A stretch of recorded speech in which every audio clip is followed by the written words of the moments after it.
Dana. And the Wall Street Journal editorial board weighing in on the threat to democracy. It writes this: Democrats believe that Mr. Trump is such a threat to America's democratic institutions that they're justified in abusing those institutions themselves. They're damaging democracy in the name of trying to save it. Kellyanne Conway, former senior advisor to former President Trump and a Fox News contributor, great to have you here. So yesterday was sort of the initial reaction. Now, after everyone's had a night's sleep and thought about it, you wake up to this in the Washington Post.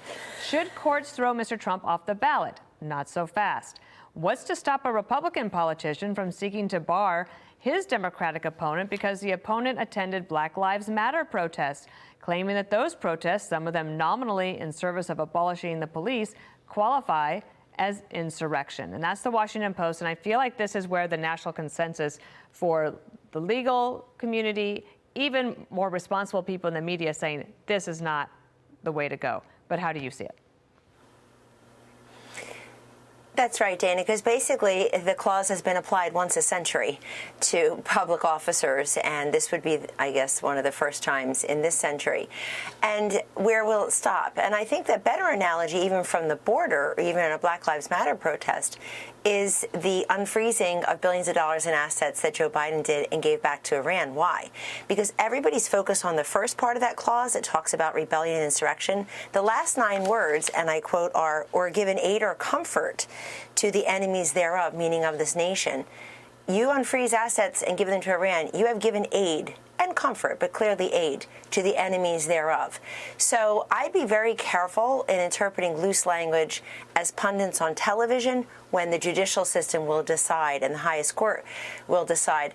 I have to credit the Washington Post for doing that, the Wall Street Journal editorial page. Legal scholars like Ellie Honig, no friend of the president's, talked about both impeachments of President Trump, talked about January 6th, as I have, as a very dark day in our nation's history, but has said you can't deny Donald Trump his due process of law. I think a smart court and a wise court and a court that does its job, justice being blind, doesn't stand on the scales of justice, Dana. This is a fairly open and shut case. Now, how it affects Trump in the polls, I see something very fascinating in the polling with respect to former President Trump. One is, if you ask Trump voters if he's convicted of something, would you stick with him? There is some attrition and erosion. We've seen that in the polling. But the Emerson poll asked, if Donald Trump were to be convicted of something, would you vote for him, yes or no? And over 50% said no. But when you put him in the head-to-head question, as the Wall Street Journal did, and ask if Donald Trump were to be convicted of one of these charges, would you vote for Trump or Biden? He's beating Biden 46-45, according to the Wall Street Journal poll. If you ask if Joe Biden were to be impeached on one of these counts, would you vote for Trump or Biden? It's Trump 46, Biden 41. So when you bring Biden back into the equation, and boy, doesn't Biden know this, Trump ends up on top. That is interesting. So I think the court will rule pretty quickly. We'll maybe try to have that for you. I shouldn't say that.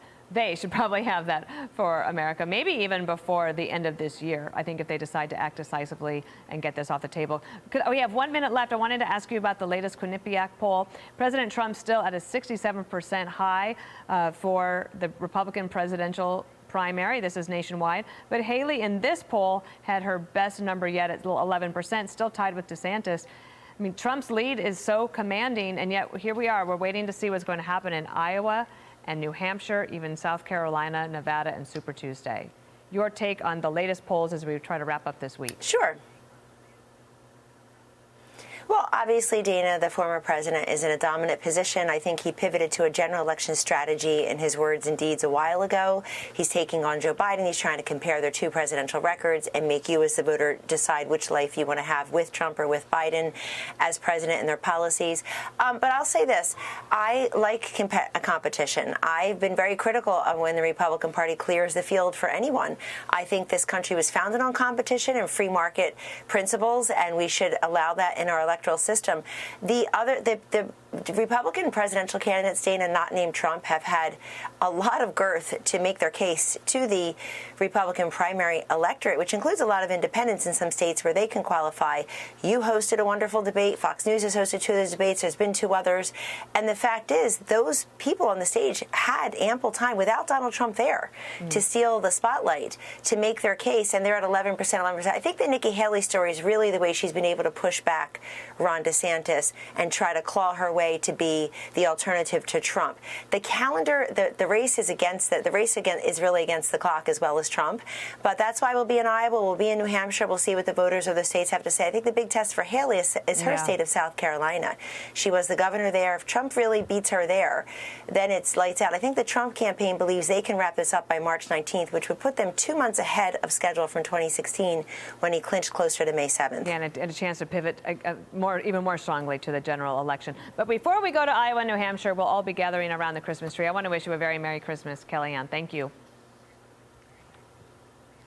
The same to you, Dana and Bill. Merry Christmas. Take care. Thank you. Appreciate it. I'm Steve Ducey. I'm Brian Kilmeade. And I'm Ainsley Earhart. And click here to subscribe to the Fox News YouTube page to catch our hottest interviews and most compelling analysis.